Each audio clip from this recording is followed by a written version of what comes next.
چلیں آج سردی کے موسم میں اس چمکتے سورج کی کرنوں کی طرح آج میں آپ کو ایک ایسی سٹوری سناتی ہوں جسے سن کر آپ کا دل باغ باغ ہو جائے گا، اور یقیناً میری طرح آپ کا دل بھی اپنے رب کے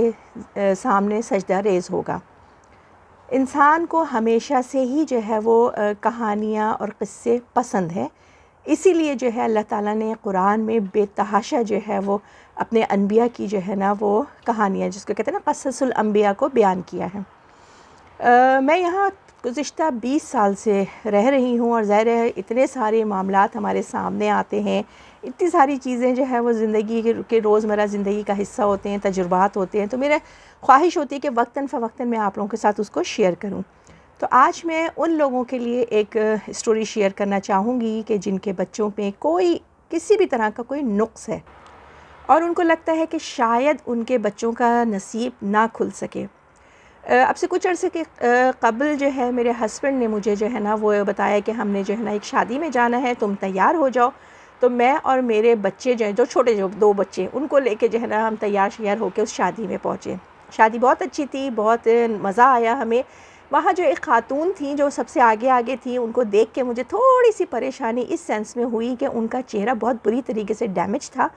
اور ان کا سارا منہ جو ہے وہ ٹانکے ان کے لگے ہوئے تھے، اور دیکھنے میں مطلب جو ہے نا وہ تکلیف محسوس ہو رہی تھی۔ تو جب میں نے پوچھا تو پتہ چلا کہ یہ لڑکے کی، جہاں تک مجھے یاد پڑتا ہے، لڑکا یا لڑکی میں سے کسی کی والدہ تھی، اور جہاں تک مجھے ہے وہ لڑکے کی والدہ تھی۔ تو مجھے خیر بہت خوشی بھی ہوئی اور حیرت بھی ہوئی کہ آج کل کے حسن پرستی کے زمانے میں جو ہے نا ایسے خاتون کا جو ہے نا وہ عربی فیملی تھی، اور ان کا جو ہے اس طرح سے شادی ہونا، اور پھر آگے ماشاءاللہ ان کے بچے بھی کوئی 6 8 کے 10 تھے، اور ماشاءاللہ سے شادیاں بھی ہو رہی تھیں۔ تو جب مزید میں نے جاننا چاہا تو پتہ چلا کہ ان کے ہسبینڈ جو ہے نا وہ ہیں بلائنڈ، اور یہ جان کر میرا دل اللہ کے سامنے جو ہے نا وہ سجدہ ریز ہو گیا۔ میں نے کہا اللہ تعالیٰ میرے مالک، تیرے معاملات تو ہی جانتا ہے، تو ہی سمجھتا ہے، کس کے نصیب کس کے بھاگ کہاں کھولنے ہیں، کیسے کھولنے ہیں، یہ تجھے پتہ ہے۔ کہ وہ کپل اتنا پیارا، اتنا اچھا، اور میں نے مطلب پتہ چلا کہ وہ خاتون بڑی سی وین چلاتی ہے اور خوب ایکٹیو ہے، اپنے بچوں کو، اپنے میاں کو اس میں بھر کے وہ مسجدوں میں بھی جاتی ہیں، وہ مدرسوں میں بھی جاتی ہیں، اور وہ دنیا کے سارے کام کرتی ہیں۔ تو اسٹوری سنانے کا مقصد صرف اتنا ہے کہ اللہ کی ذات سے نا امیدی